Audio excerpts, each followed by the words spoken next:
Hello, hello students and good morning.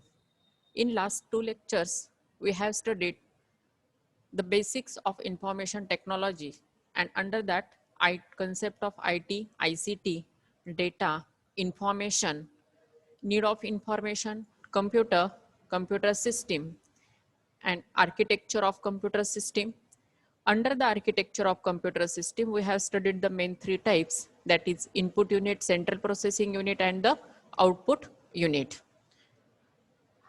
Under central processing unit, we have studied again the three types, that is the memory, control unit and the arithmetic logical unit. Memory having two types, primary memory and secondary memory. Primary memory is again divided in RAM and ROM. RAM is the volatile memory and ROM is the permanent memory. And the second type of secondary memory is the uh, external memory such as magnetic disks, magnetic tapes, pen drives, flash memory, optical disks, etc. Today we are going to study the concept of hardware and software in more details. First of all, what is meant by hardware? You all are familiar with the concept of hardware and software actually.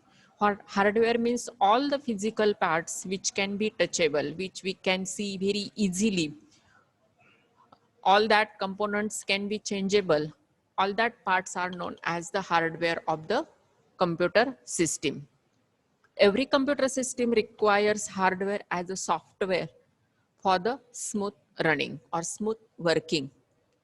And this hardware having again different parts. Just like in last lecture, we have studied some hardware parts also. Here we have studied the structure of the CPU, then structure of the motherboard. Here, whatever the different components you can see, all that are nothing but the hardware.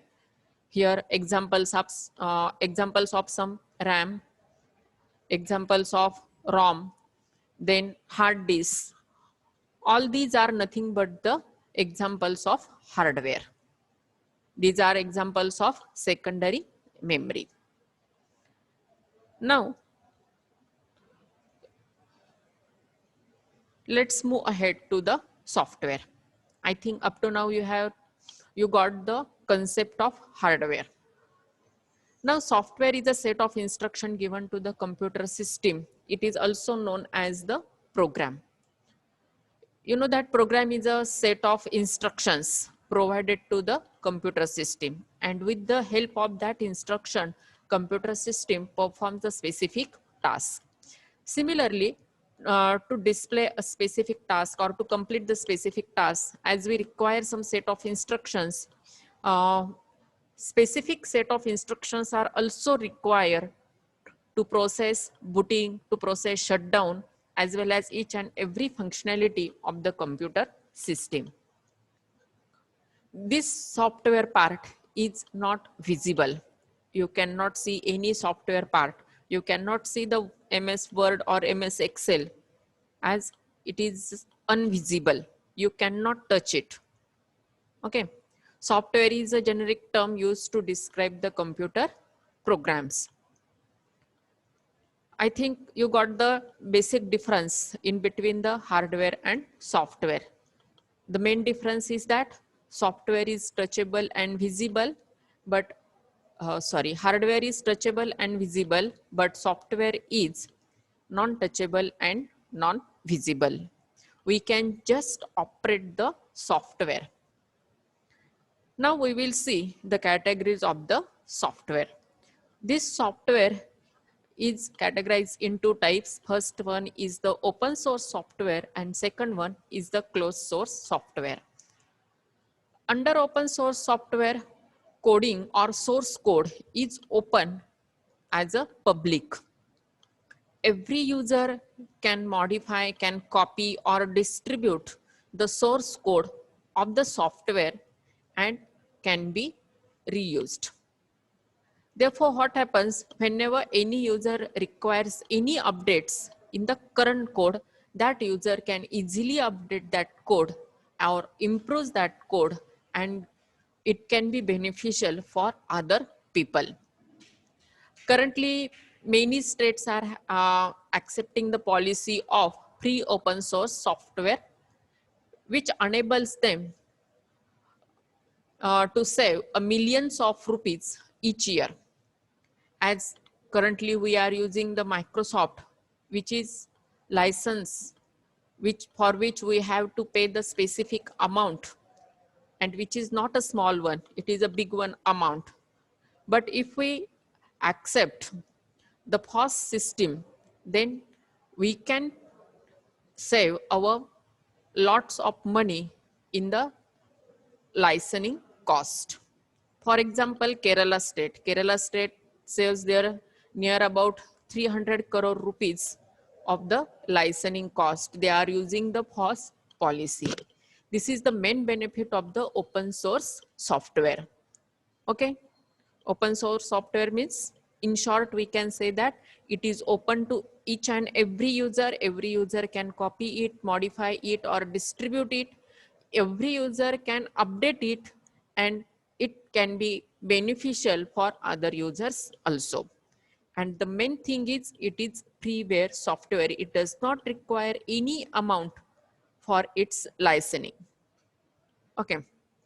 Then move ahead for the second type of software, that is the closed source software.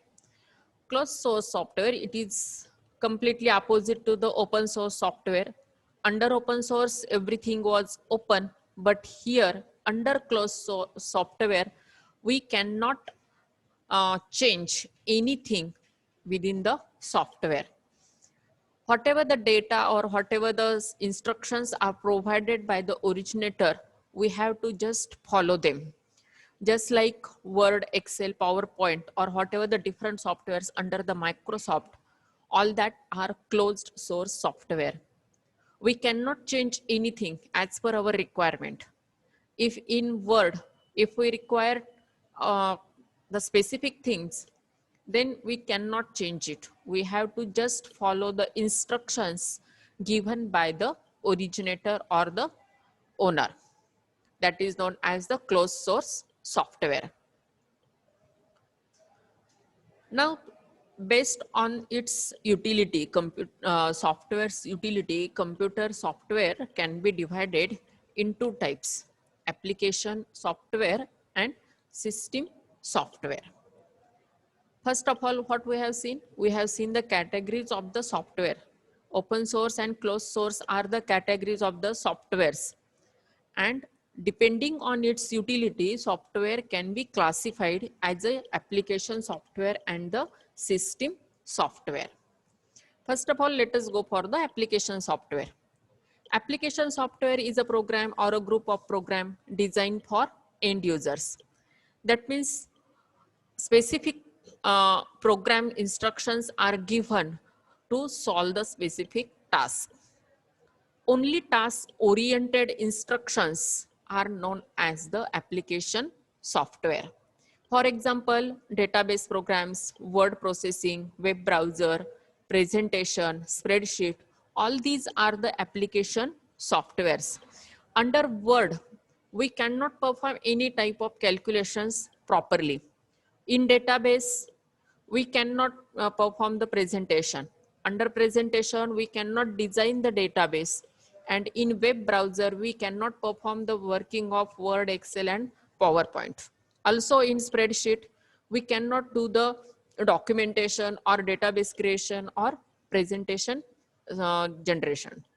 All these things are possible only within that software.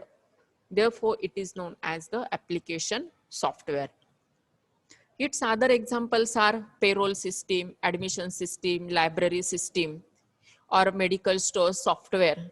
All that softwares are designed only for that specific task.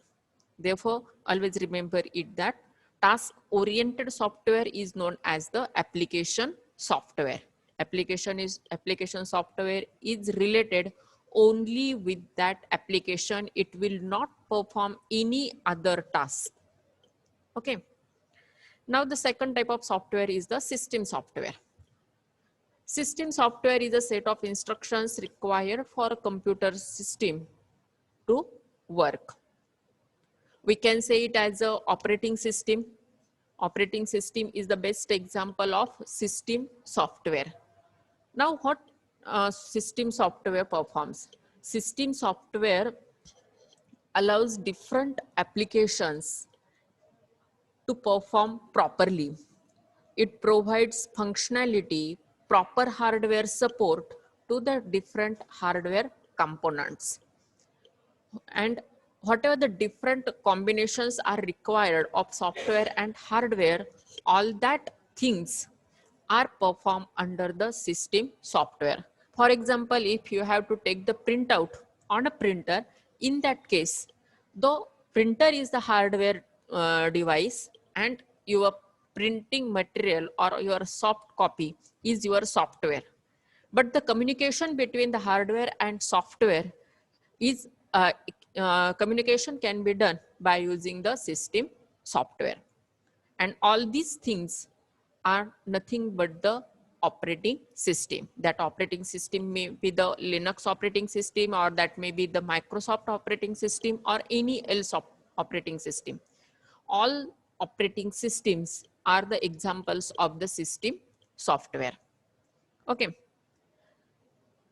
I think now you got the difference in between the application software and system software. Application software examples, we have already studied that: Word, Excel, PowerPoint, database creation, web browser, payroll system, admission system, library system, all that are application software. And system softwares are operating system. And we can say that MS Office, that means one more example of system software is MS Office.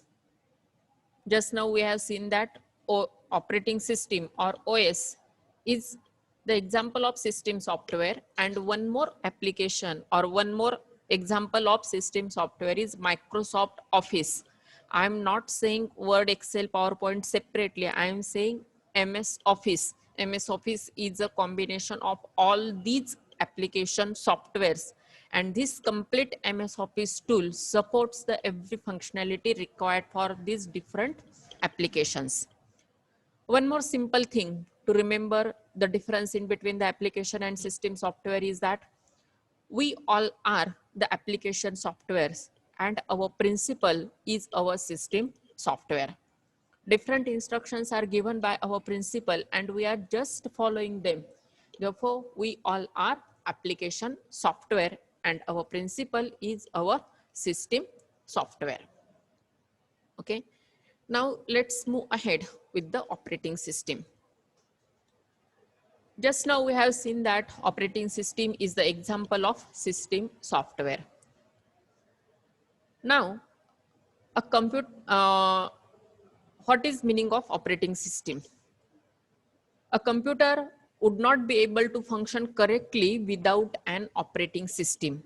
Unless and until we install the operating system in our machine, we cannot perform anything on the computer system or laptop or even on our mobile. First and basic, essential and required thing is the installation of the operating system. Then and then we can perform the other tasks. Then second one, an operating system is a software program that empowers the computer hardware to communicate and operate with the computer software. This operating system supports the communication in between the software and hardware parts of the computer system. Just like I told you the example of printing. Then the operating system boots up the computer and makes sure that everything is operational. When we boot our computer system, that time each and every functionality of the CPU of the complete processing unit is checked by the operating system. If each and every part is working properly or not, that is checked during the booting process. Sometimes what happen, if we just on the or boots the computer system, and that time it gives some error. Some of you have faced the problem that you have to press the F1 and then you can start the further processing. In that case, what is happening? That operating system checks the each and every hardware part. That hardware part, that means the CMOS battery, if CMOS battery is not functioning properly, in that case, it asks for the pressing F1 key. This is one of the example of operating system booting, booting process of operating system. Then next one, the operating system is also what runs the cell phone and most of the electronic devices. Just I told you that without installing operating system, we cannot perform anything. That may be the computer, that may be the laptop, or that may be the mobile. When you purchase your new mobile, in that case, first of all, you have to boot the operating system. Nowadays, it is already installed. But in some cases, first of all, you have to install the operating system. The next one, the operating systems usually come preloaded on any computer, tablet, laptop, or cell phone that you buy. Generally, what is happening when we purchase any tab or computer or laptop, operating system gets by default installed. That is known as the preloaded. Nowadays, if you buy any laptop, then you will get the Windows 10 operating system already installed. The next one, most people use the operating system that comes with their device as default.